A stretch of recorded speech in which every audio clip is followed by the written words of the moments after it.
Millennials.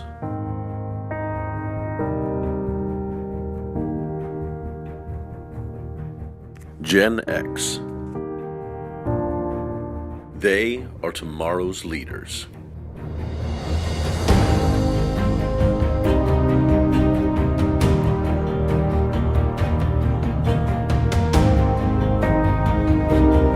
They are the future.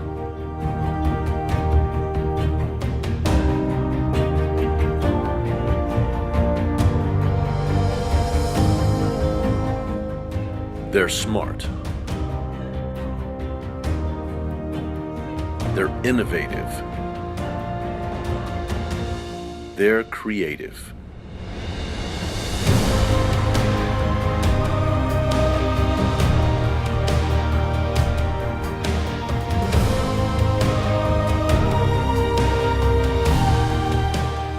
They have many talents.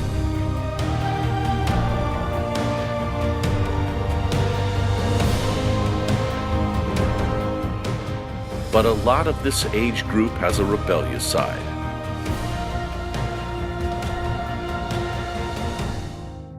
Youth violence and rallies are common sights in this country.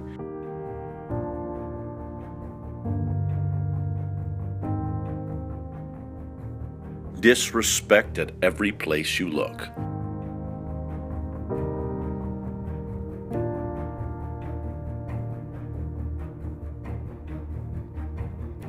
What are the reasons?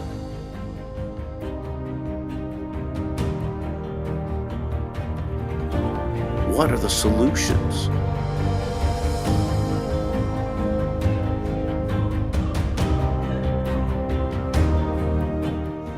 America is aging.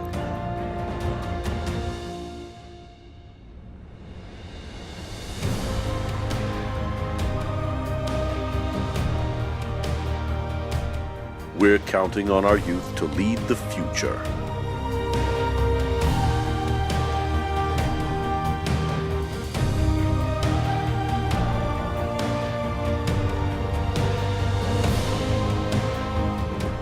Our elders have a source of knowledge and experience that our youth can lean on.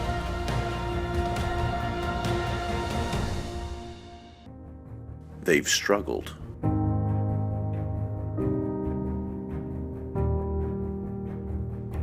They've overcome obstacles.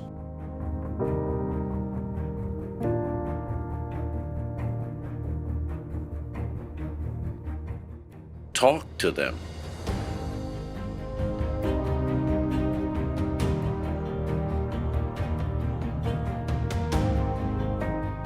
Listen to their words.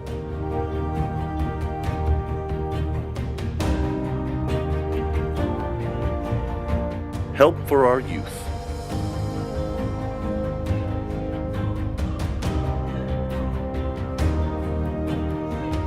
Help for our young adults.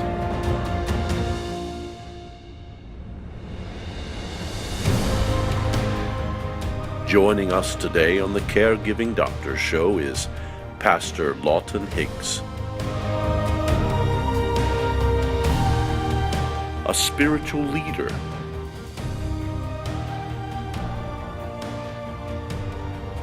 an activist, respecting your elders.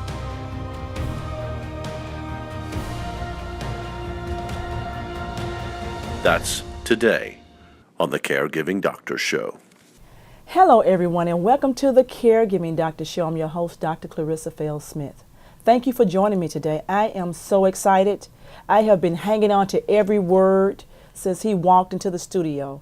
Today my guest is Pastor Lawton Higgs, and you're going to introduce yourself. I can't wait.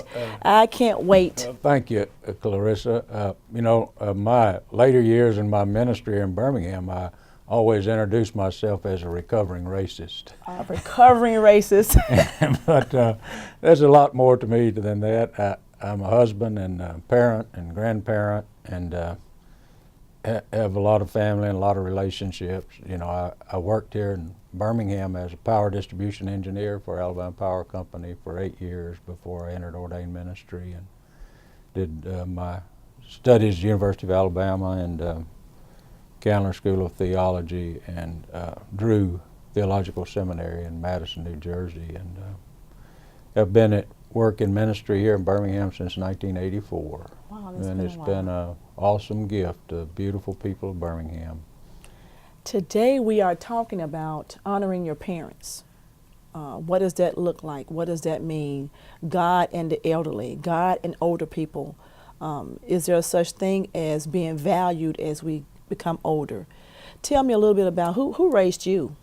Well, I was raised by my mother and dad in a nuclear family with a older sister and a younger brother, and was cared for by them. And my grandparents lived next to me there in Bauxite until we moved to Huntsville, Alabama, when I was 15 years old. Where are you from?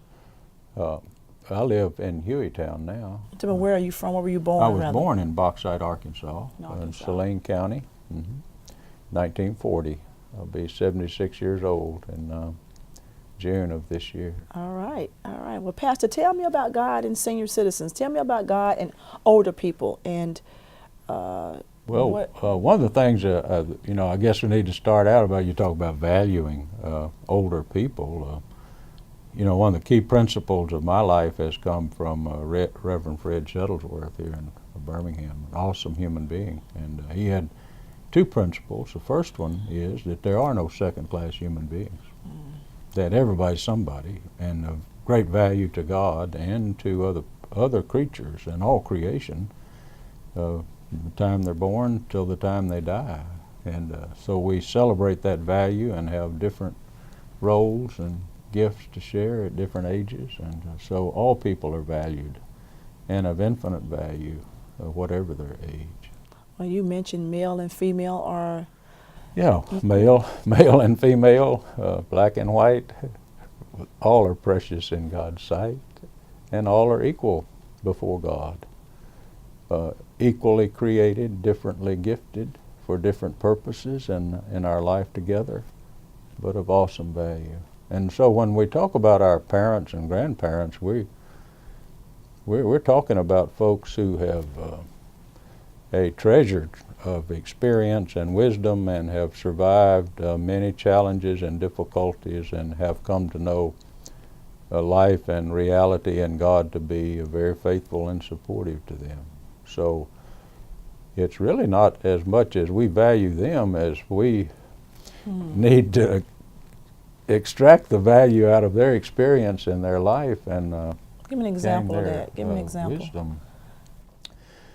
Well, everybody in life has needed forgiveness and new beginning, and everybody has experienced grief and difficulty.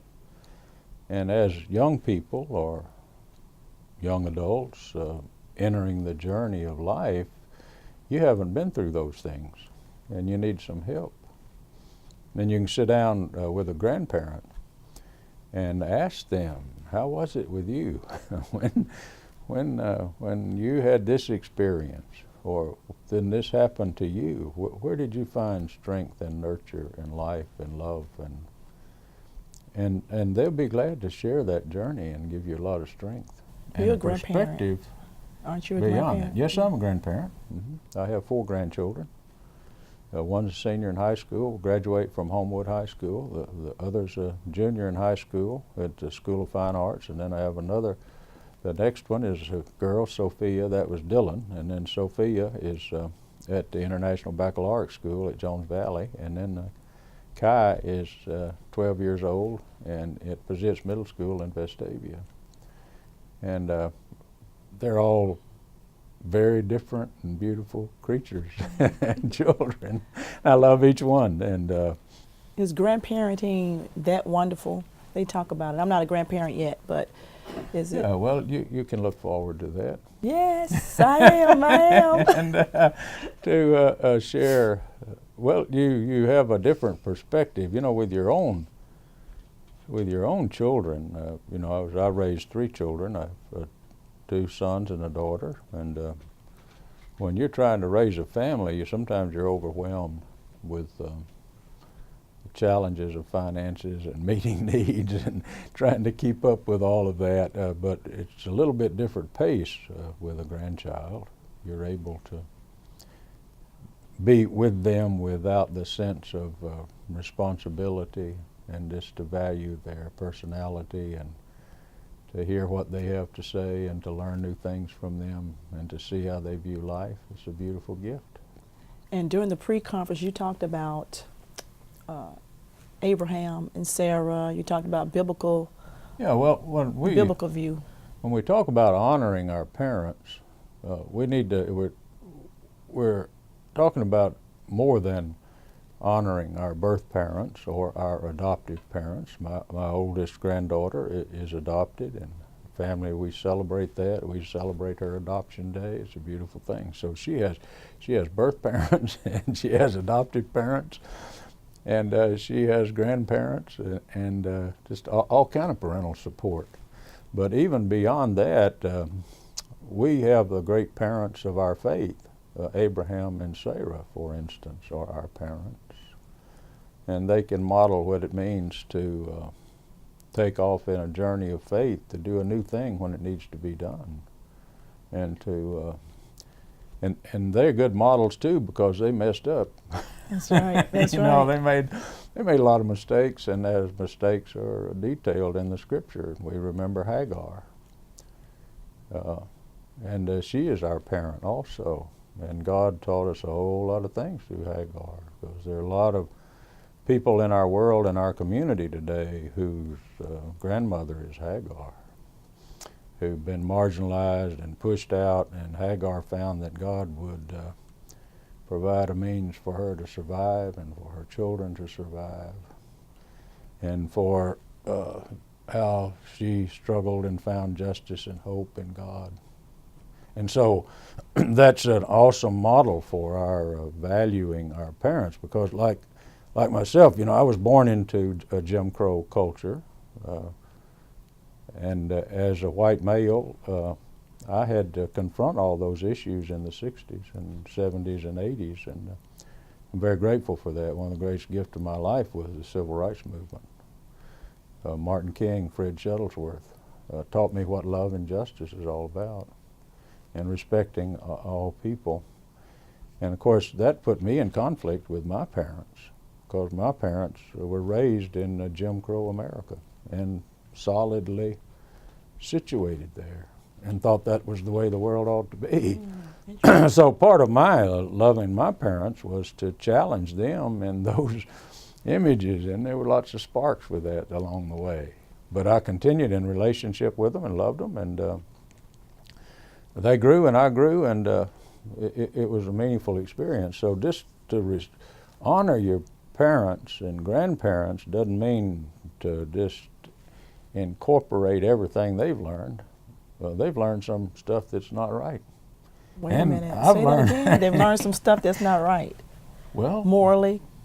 They learned even how we interpret the Bible. They learned that white folks were better than black folks, and that black folks needed to be slaves and servants in the world, and that was their place, right?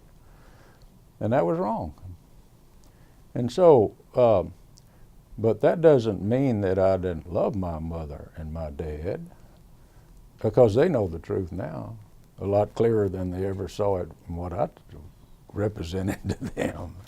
But but the beauty of that is, and in the biblical witness is, we see that whole story of God moving through our parents and grandparents and of the faith to see ways in which they grew and understand and move beyond their limitations. You talked about culture, and when I mentioned to you that we see ongoing disrespect for parents, we see lack of compassion and concern, you told me that they're mimicking the culture, the current culture. Explain that. Well, the dominant culture that we live in is very oppressive, and it uses people pretty significantly, and it creates images of disrespect and dehumanizes many, many people. And if that's all you ever see, then you just reflect that in your attitudes toward other people. So we need to have a deeper root into our life and our parents and grandparents and the elderly than just our immediate parents. We need to look back into the biblical picture and the history and identify many more awesome parents that can guide us and direct us in the way we live, to challenge our current culture and its issues. So what's a great starting place? As a family unit, we've got family system, school system, we have the church environment, church culture. Where's the start? Where's the foundation? Where should we start building this type of respect, this type of honoring? By modeling at home, what are some things we can do? Well, we can talk to our grandparents. That's a starting point. Yeah, for So sure. talk to those who've gone before us, Yeah. who've paved the Talk way. to them, Okay. get to know them. Ask them questions that your experiences and struggle. They've been through the same thing. Every parent and grandparent has been 10 years old, 4 years old, 8 years old, 21 years old. You know, I've been all those ages, and I messed up some of those ages too. And they need to be able to hear from me where I messed it up and how I can help them straighten it out. But they also need to encounter the great leaders of our faith and not depend just on contemporary expressions of faith. What do you mean by that? Explain that. Well, if you're a citizen here in Birmingham and you don't know Fred Shuttlesworth, you're in trouble. History. Yeah. Or like one of the great experiences of my life recently, I had some serious heart trouble last year, was in the hospital, got a pacemaker, and I take medication for that and manage my life a lot better now. And during that time, I read an article where Dr. Glenn Feldman, who is a history professor at UAB, died last year. And they listed the topics, and he was an Alabama historian. And they talked about what some of his material, and I'd never heard of him. And so I went to the library and got his books and started reading them, the history of the Klan in Alabama from 1915 to 1945, and started reading books on the Reconstruction, Wars of Reconstruction in Alabama, or Slavery by Another Name, A History of Alabama, and all of those books. And I began to have a very different understanding, began to see a whole lot clearer about where my struggles have come from, and to understand that and to share that with other people. So you begin with your own personal history, get to know your personal history. What if you're, you know, all of us, no matter whether we're affluent now or oppressed and in poverty now, have an awesome history. You get to know the people in your history and where they've this is what it means to honor your parents. Is to honor our history, honor our roots in reality, and to get to know all of that, and to know it well. And then you'll be able to begin to develop some respect, and also learn to respect yourself and what you need to do to create a life that can contribute to a better world by that perspective. Right. Well, where does love fit into all of that? You talked about love, compassion, passion, concern for someone outside of yourself. What is the love walk, the light walk? You know, my understanding and the biblical witness is that God is love. I agree. I know you do. You know? But you know, how to learn what that means. That if God is love, and God is not a mean old white man in the sky. Wow, you said that. Right. I'm not going to ask you to repeat it, but that was pretty good. Well, no, God is not a mean old white man in the sky. Okay. God is love.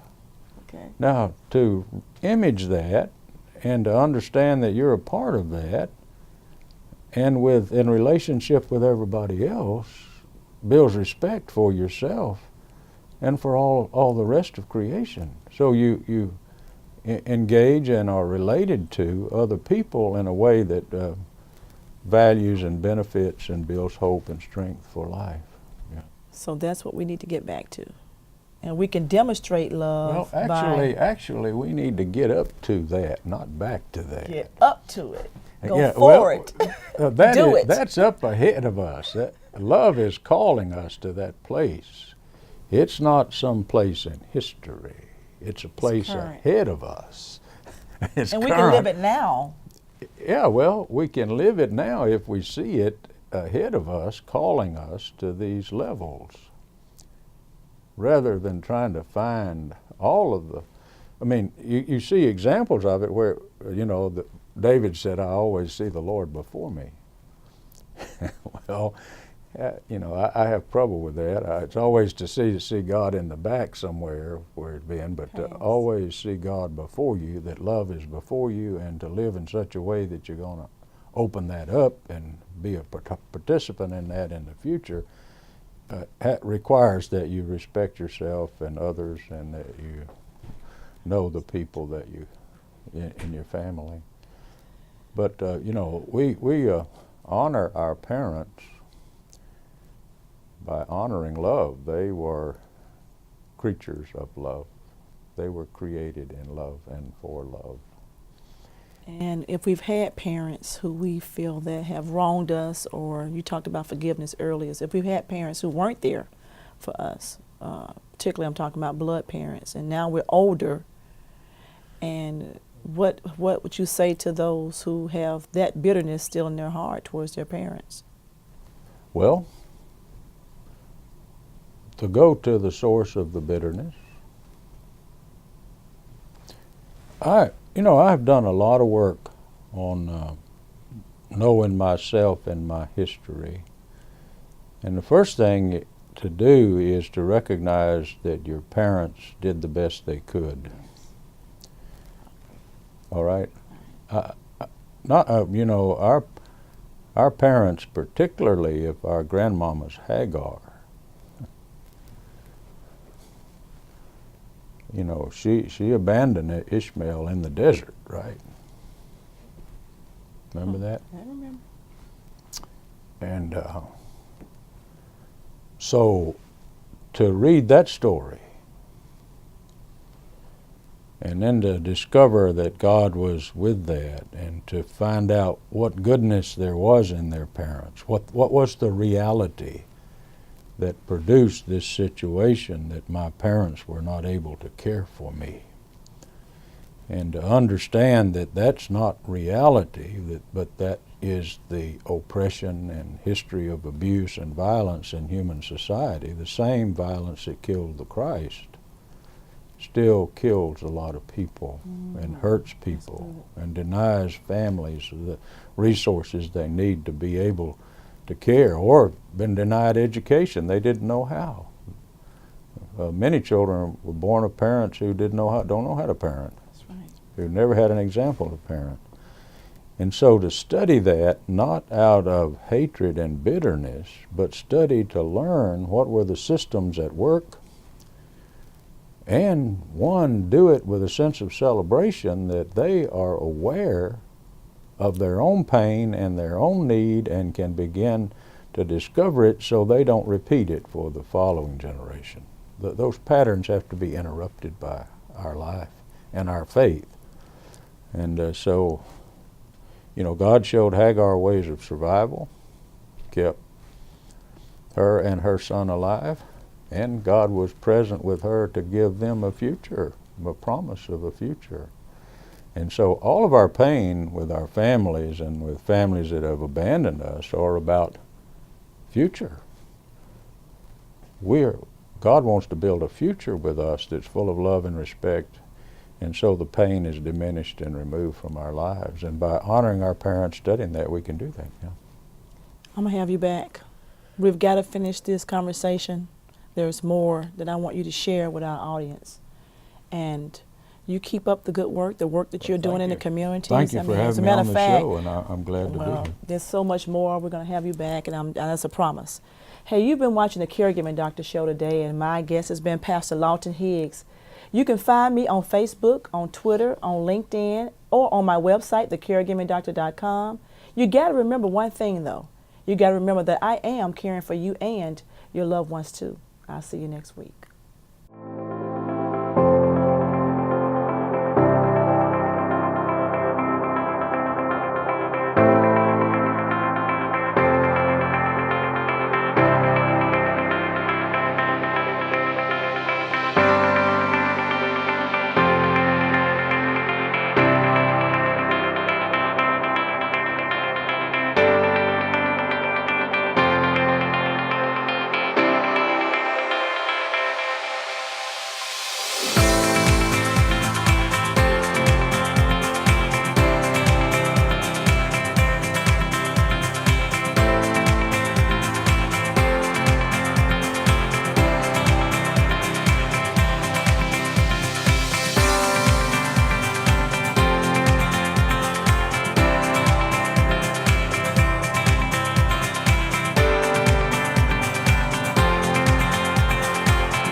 The Caregiving Doctor Show is brought to you by the Caregiving Kids Academy, Little Leaders, Big Hearts, Lewis Harper Jr. and the Harper Agency, Sandra's Clothes Closet, Caregiving International Church, and the Caregiving Kids book series.